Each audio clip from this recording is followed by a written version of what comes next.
He stood alone at his own son's funeral, blind, 70 years old, a white cane in his hand and maybe 14 people in the church behind him. And he could hear every empty pew. What no one saw coming was the sound that started somewhere on the highway and grew into something that shook the walls. 200 engines, all of them slowing down at once. And then silence, the kind of silence that doesn't mean emptiness. It means respect, the kind that a crowd of 14 couldn't fill. The world had already decided who these men were. Raymond Holt was about to find out the world had gotten it completely wrong. Raymond Holt had learned a long time ago that silence has texture, not the comfortable kind that settles between old friends or lingers in a library on a Tuesday morning, but the heavy, suffocating kind that presses against your chest and reminds you of everything you've lost. He felt that silence now, sitting in the front pew of Clarksville First Baptist Church, his white cane resting against his right knee, his dark glasses catching nothing but the dim glow he could barely perceive anymore. The church wasn't full. He didn't need to see it to know. He could hear it, the space between footsteps, the hollow echo of the pastor's shoes on the wooden floor, the absence of the murmurs and shuffles that come when a room fills with people. There were maybe 12 people behind him. He had counted the footsteps. 12, perhaps 14, including the funeral home staff. His son's casket sat 15 feet ahead of him. Daniel "Danny" Holt, 45 years old, a veteran of Operation Iraqi Freedom. 2 tours, a Purple Heart he kept in a shoebox under his bed, because, as he once told Raymond, medals look real pretty until you know what you traded for them. Danny had come home from Iraq in 2006 with both his legs, most of his hearing, and none of his peace. He had tried the VA programs. He had tried the therapy appointments. He had tried the prescribed medications that made him feel like he was watching his own life through frosted glass. What had finally worked, what had finally given Danny Holt a reason to get out of bed in the mornings, had been a group of men Raymond had never met. Men who wore leather. Raymond heard the door open at the back of the church, and a brief draft of October air swept down the aisle and reached him where he sat. He smelled pine and distant wood smoke, Clarksville in autumn. He had grown up here, enlisted from here, come back here to bury his wife 11 years ago, and now he was here again to bury his only son. The city was the only constant left. Mr. Holt, a soft voice to his left. He recognized it, Brenda Sutton, from the funeral home. A gentle woman who spoke quietly and always placed her hand on his forearm before speaking so he wouldn't startle. She did so now. "Is there anything you need before we begin?" "Water would be fine," he said. His voice was steady. It surprised even him. She left, and he was alone again in the front pew, entirely alone in the way that only the bereaved understand, surrounded by the architecture of ceremony and yet separated from the world by a grief so private it becomes its own country. He thought about Danny at 17, sitting in this same church, bored and restless, whispering jokes during the sermon, and then apologizing earnestly to Raymond afterward. He thought about Danny at 22, in army dress uniform, shaking Raymond's hand with a formality that barely concealed how terrified he was. He thought about Danny at 38, calling from a payphone because Danny never fully trusted cell phones after Iraq, saying, "Dad, I think I found my people." "Real people, Pop. You'd like them." Raymond hadn't been sure about that at the time. He wasn't sure about much anymore. His right hand found the white cane and gripped it. The wood was smooth and familiar. He'd carried it for 6 years, since the glaucoma had taken the last of what the jungle had started. Vietnam had stolen his peripheral vision in 1974 when a flashbang detonated too close during a firefight near Quang Tri. The years had taken the rest. Now there was only light and shadow, and increasingly just shadow. He had never asked for pity, Not once, not in the VA hospital when they confirmed the diagnosis, not when he had to surrender his driver's license, not when he had to learn an entirely new way to exist in a world built for people who could see it. He had been a staff sergeant in the United States Army. He had led men through jungle heat so dense it felt like breathing through wet cloth. He was not going to apologize for his limitations to a world that had never asked what caused them. Sandra Townsend slid into the pew behind him. He recognized her perfume, lavender and something synthetic, like the scent came from a factory trying to approximate a garden.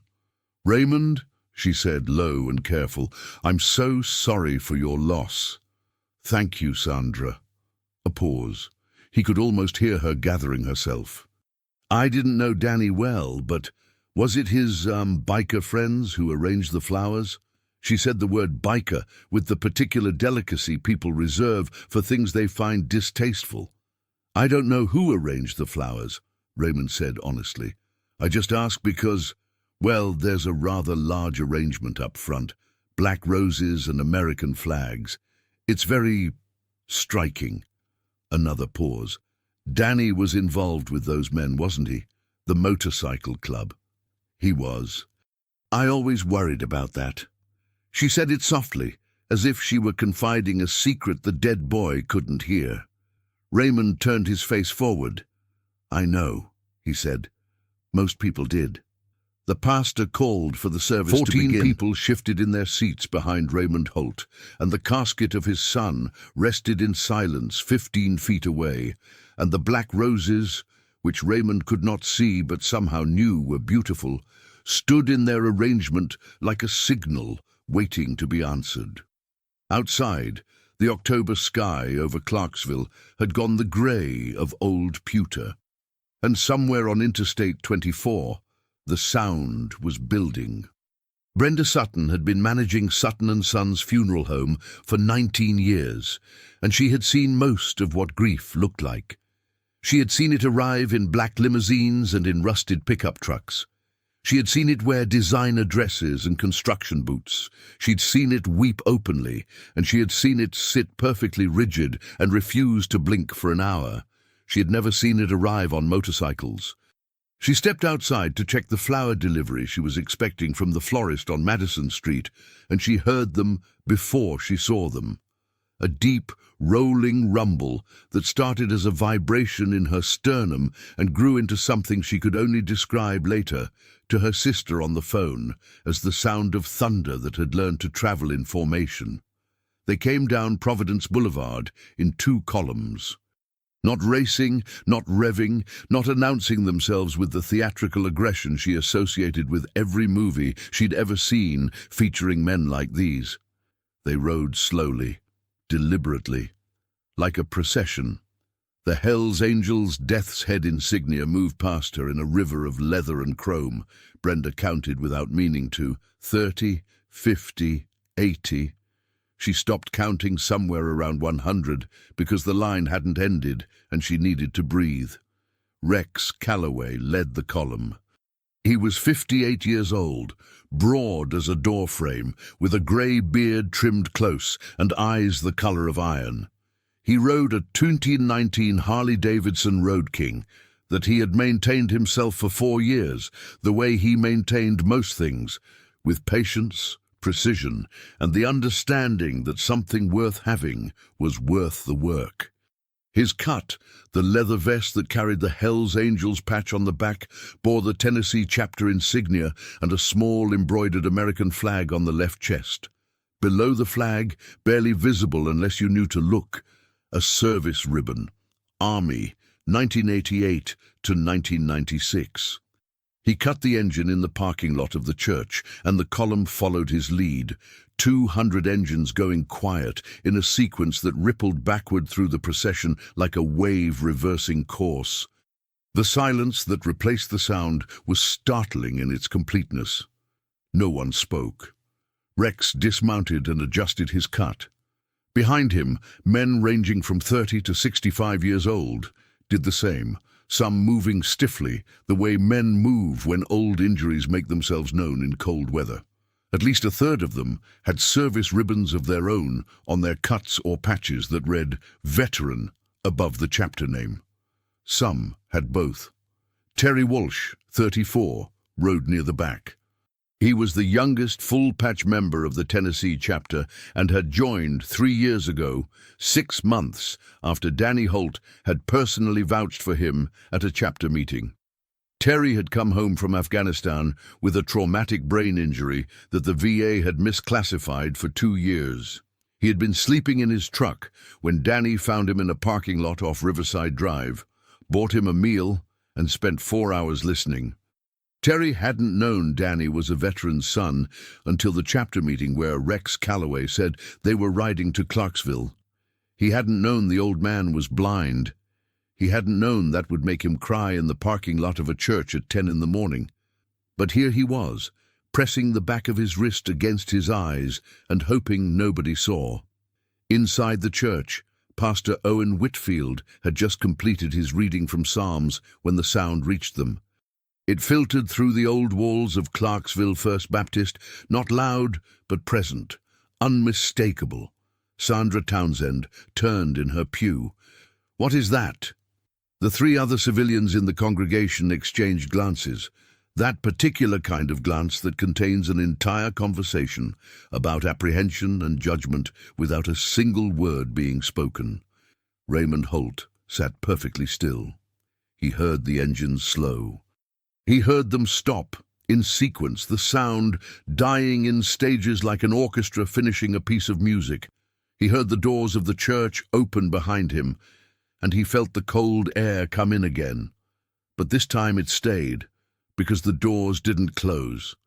And the footsteps that followed were not 12, they were not 14, they were beyond counting. The footsteps filled every pew behind him.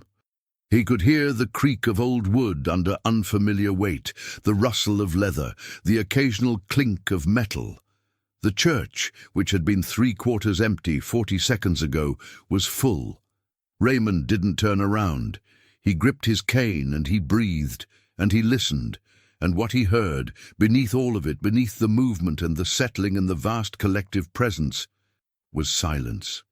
Not the empty silence of abandonment, the chosen silence of respect. Pastor Whitfield cleared his throat. His voice, when it came, was steadier than he felt. We are grateful for all who have come to honor Daniel Holt today."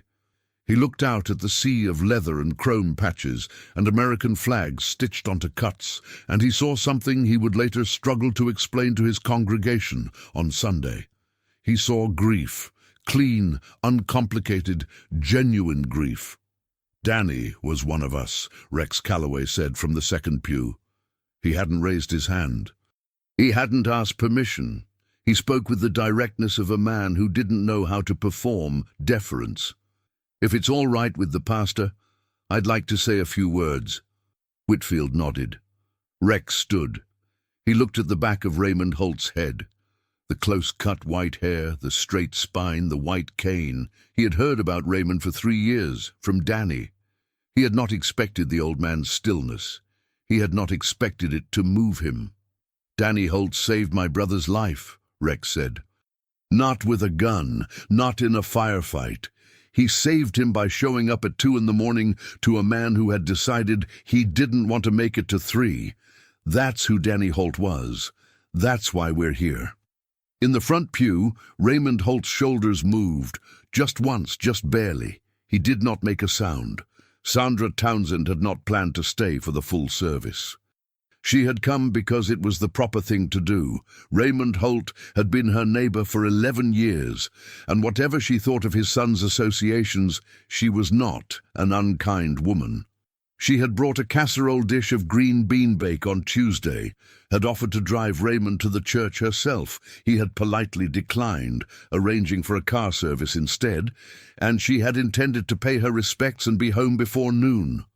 She was now wedged between a man with a grey braid down his back and another who had a veteran's patch on his left shoulder and a small tattoo of a compass on the back of his hand. Both of them were sitting with their hands folded and their eyes forward, as rigid and attentive as men in a military ceremony.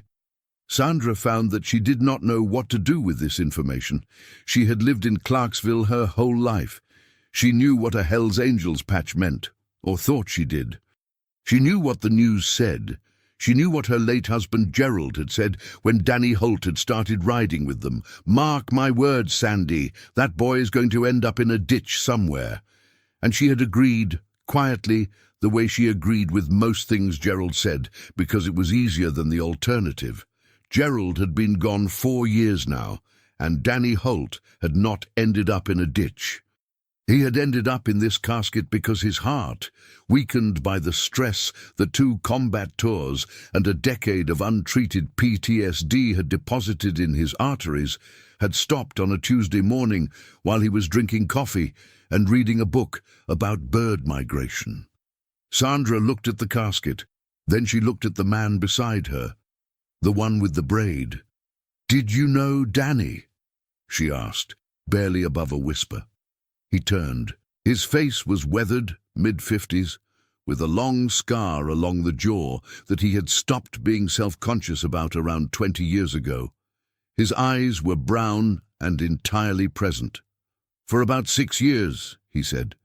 "He helped me set up a mentorship program for veterans coming out of Fort Campbell. We worked with the VA on it." He paused. "I'm a licensed therapist." Sandra stared. "I know," he said, without unkindness. "Not what you expected." She turned back to face the front and said nothing. But something was shifting in her chest, something that felt like the discomfort of a long-held certainty beginning to loosen. Up front, Pastor Whitfield had resumed the service, and 2 men from the back had approached with guitars, not electric, acoustic, and played a version of America the Beautiful so quietly and carefully that it was barely louder than a memory. 200 men in leather sat in complete silence and listened. Raymond heard everything. He heard the guitars, and he heard the rustle when someone in the back tried not to cry and failed. He heard Rex Calloway's breathing, 2 pews behind him, slow, measured, the breathing of a man accustomed to holding himself together in situations that didn't invite collapse. And then he heard something else, footsteps, outside, fast ones. Then voices, muffled by the church walls but growing louder. And then a knock at the side door of the church, and Brenda Sutton slipping out to answer it. Raymond frowned. The service continued. What he couldn't see, a reporter from the Leaf Chronicle, Clarksville's local newspaper, had seen the motorcycles on Providence Boulevard and followed. He was 26 years old, new to the paper, and had sent a message to his editor that read, "200 Hells Angels at funeral home, coming to investigate." His editor had responded, "Go." What the reporter had not anticipated was that Brenda Sutton, who had managed Sutton & Sons for 19 years and had developed a finely tuned instinct for situations that required discretion, would meet him at the side door with the particular expression of a woman who has drawn a line and is comfortable with that decision. "This is a private service," she told him. "I just want—" "This is a private service," she said again, pleasantly. "Absolutely." The reporter looked through the small window in the side door. 200 men in leather, sitting in perfect silence in a Baptist church in Clarksville, Tennessee. He took a photo through the window, one photo slightly blurry, the camera catching the back of Rex Calloway's head and the American flag patch on his cut. And then he stepped back, because something about the scene through that window made him feel, obscurely, that he was intruding on something he hadn't earned the right to witness. He would write the story later. He would get it mostly right. Back inside, the eulogy had begun. Rex Calloway standing at the pulpit that Pastor Whitfield had offered him, speaking about Danny Holt in the plain, unvarnished way of men who don't practice speeches. "He told us about his dad," Rex said. "Talked about him all the time. Said his dad was the toughest man he ever knew, and he'd known some tough men." A brief pause. "Said his dad never once asked for help he didn't think he'd earned." Raymond's jaw tightened. "Said it was the one thing he'd gotten wrong about the old man." Rex looked at the front pew. Danny thought you were too proud to let people in, Mr. Holt. He spent the last 3 years trying to figure out how to change that. He stopped, adjusted the cuffs of his sleeves. He ran out of time, so we came instead. The church was so quiet that when Raymond Holt exhaled, a long, slow breath that was not quite a sigh and not quite a sob, every person in the room heard it. Sandra Townsend, 3 pews back, pressed her fingers to her lips. The man with the braid beside her bowed his head. The burial was at Clarksville City Cemetery on Greenwood Avenue, 20 minutes from the church. 200 motorcycles followed the hearse in a procession that drew people to the sidewalks along the route, some with phones raised, some just standing, some pulling their children a little closer before realizing, slowly, that there was nothing to be afraid of. The procession moved at 30 miles per hour and obeyed every traffic signal. The police escort that had been hastily arranged by a Montgomery County deputy who had spotted the motorcycles on his patrol route found, to his genuine surprise, that he had very little to do. Raymond rode in the lead car, a black sedan arranged by the funeral home. He sat in the back with his cane between his knees and his hands folded on top of it. The driver, a young man named Cody, who worked for the car service and had not anticipated this morning, kept checking the rearview mirror and then catching himself. "They're all still back there," he finally said, "all of them." "I know," Raymond said. "You're not surprised?" Raymond considered. "I'm surprised they came," he said carefully. "I'm not surprised by who they are." Cody didn't ask what he meant. He wasn't sure he had the vocabulary for what he was watching. At the cemetery, the air had the particular bite of Tennessee in October, clean and cold, smelling of turned earth and fallen leaves. The graves nearest the road were old ones, some dating back to the Civil War, the headstones worn to near illegibility by a century and a half of weather. Danny Holt's grave was toward the eastern edge of the cemetery, on a slight rise that caught the wind. Rex Calloway had called ahead. The 200 men had formed a perimeter around the gravesite before the hearse arrived, not a crowd, not a mob, but 2 rows deep in a wide circle, standing at a distance that gave the ceremony its space. They had done this before. Not here, not for Danny Holt, but for others. Veterans whose funerals had been disrupted by protesters. Fallen brothers whose families had needed a wall. They knew how to stand as a wall. Raymond was guided to his chair beside the grave by a funeral home attendant. He settled into it, cane in hand, and felt the wind coming from the east. He could hear the rustle of 200 men around him. He could hear the distant sound of traffic on Greenwood Avenue.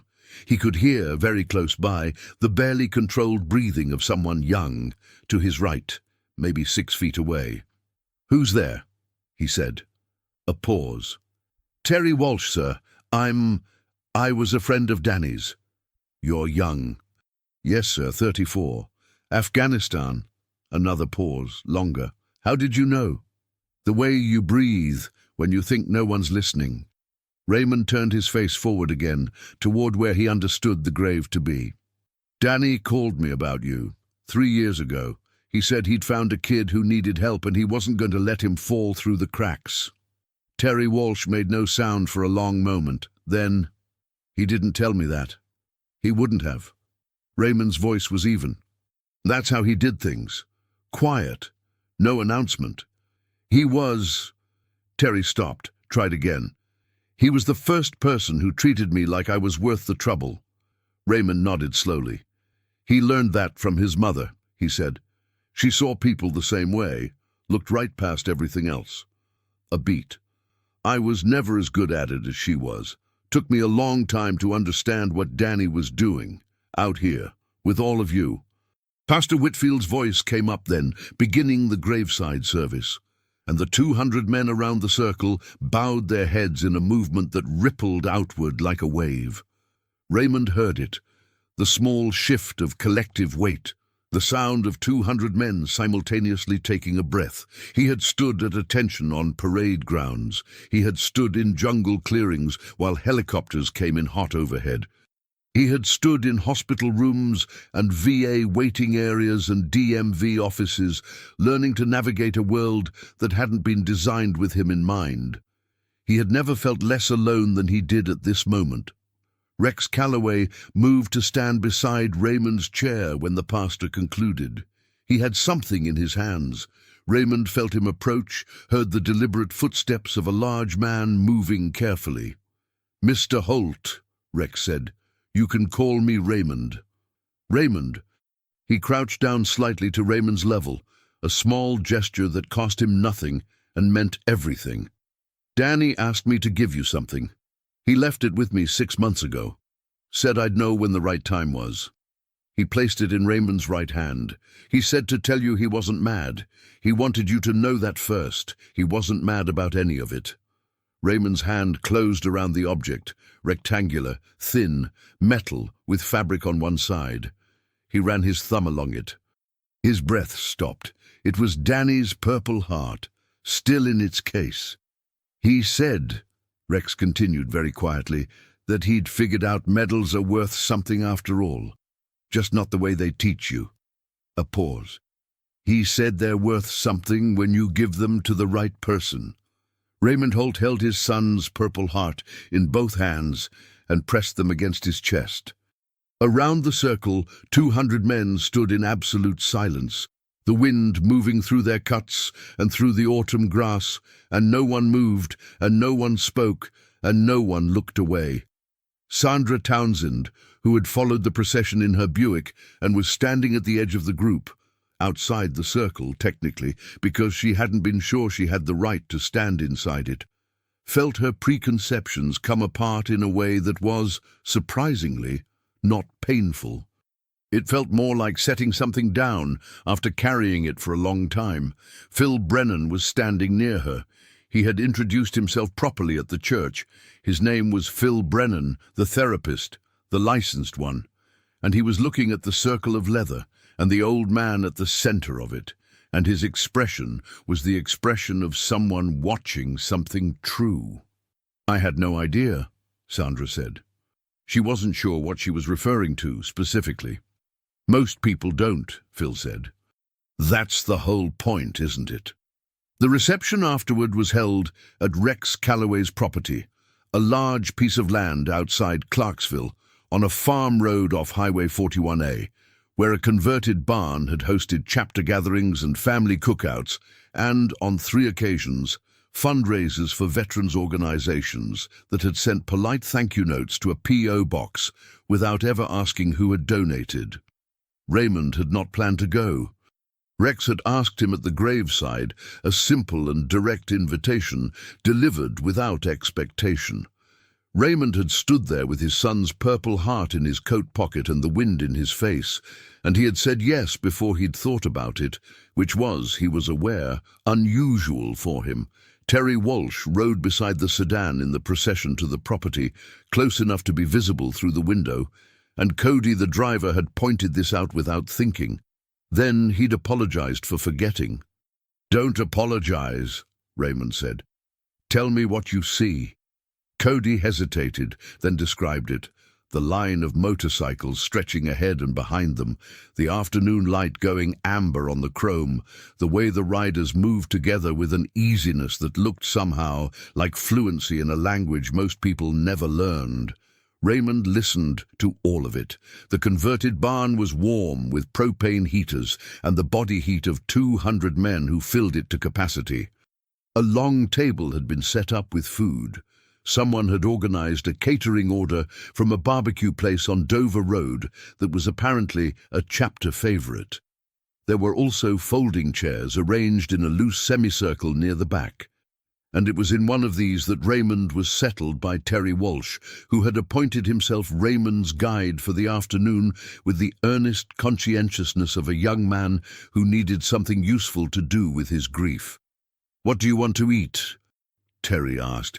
"Everything's good. The pulled pork is—" "Whatever you think is best," Raymond said. "I trust your judgment." Terry went still for a moment. It was such a simple statement. Raymond had no idea, and never would, that no one had said that to Terry Walsh in a very long time. "I'll get you a plate," Terry said. The afternoon moved in the unhurried way of gatherings that have no agenda beyond presence. Men came to introduce themselves to Raymond, some awkwardly, some with the directness of people who had decided that awkwardness was a waste of everyone's time. They told him things about Danny, small things mostly. The way Danny had kept a battered copy of Steinbeck's East of Eden in his saddlebag and would quote it at unexpected moments. The way Danny had shown up at the hospital when Rex's youngest daughter had her appendix out, not to make a speech, but just to sit in the waiting room and be there. The way Danny had spent an entire Saturday helping a chapter prospect named Garrett repair a deck that had rotted through, refusing payment and showing up with tools and coffee and 3 hours early. Raymond sat in his folding chair and drank coffee and listened, and he assembled a version of his son from these offerings the way you assemble a mosaic, piece by piece, each fragment adding depth and color to a picture he had always known was there, but had never seen in full. He had known Danny was a good man. He had not known the specific, daily, ordinary texture of how good. Phil Brennan found a chair beside Raymond in the early evening, when the gathering had settled into a quieter register, the propane heaters ticking warmly and the conversation moving in smaller clusters around the barn. "Can I ask you something?" Raymond said. "Of course. How many of these men have been through the VA?" Phil's mouth curved slightly. "Most of them, with varying results. And the program Danny was working on, the mentorship program. It's ongoing. We've worked with about 60 veterans in the past 2 years. The VA liaison we have now is actually pretty good." A pause. "Danny built that relationship. 2 years of Tuesday phone calls before the liaison trusted us enough to refer clients." Raymond absorbed this. "He never told me any of this. He said you'd worry." Raymond made a sound that wasn't quite a laugh but wasn't far from one. He was right. He set his coffee down on the arm of the folding chair, found it, adjusted it. "I worried about the wrong things." "Parents usually do," Phil said. It wasn't an accusation. "I saw the patch, and I thought I knew," Raymond said. "I thought I understood what it meant, what kind of men wore it." He paused. "I was wrong." "Most people are," Phil said. "We've been told what to see for so long that we forget to look." Sandra Townsend, who had been standing near the food table with a paper plate and the expression of someone who has recently had a significant portion of their world view reorganized, drifted over and sat in the empty chair on Raymond's other side. She had not been invited to the reception, technically, but Rex Calloway had looked at her at the cemetery and said, "You're welcome to come," in a tone that was neither warm nor cold, but simply genuine, and she had followed. "Raymond," she said, "I owe you an apology." "For what?" She looked at her plate. "For 11 years of worrying out loud about your son to you." Raymond was quiet for a moment. "You weren't wrong to worry," he said finally. "Danny had real struggles, real ones, the kind that take men before their time." He paused. "You were wrong about where the danger was coming from." She absorbed that. "Yes," she said, "I was." Later, the sun long down, the barn emptying slowly, men filing out into the cold night and mounting up one by one. Rex Calloway came to stand in front of Raymond and extended his hand. Raymond found it. They shook. "If you ever need anything," Rex said. "Anything at all, you call the number Terry's going to put in your phone. I know you don't need it," Rex said. "That's not the point. Danny spent 3 years trying to teach me the difference between needing something and accepting something." He paused. "I'm a slow learner." Raymond held the handshake a moment longer than necessary. "He was proud of you," Raymond said. "He told me that. Last year, on the phone. He said the men he rode with had taught him that honor doesn't care about appearances, that you either have it or you don't." He released Rex's hand. He was right about that too. Rex Calloway, who had not cried in the church and had not cried at the graveside, and had held himself together through the long October afternoon with the practiced steadiness of a man who understood that his composure was the thing he could offer, turned away. Raymond listened to him walk across the barn floor. He listened to the creak of the large door opening. He listened to the cold air come in and Rex's footsteps go out into it. He sat in his folding chair in the warm barn with Danny's purple heart in his coat pocket and the sound of Clarksville's October night around him.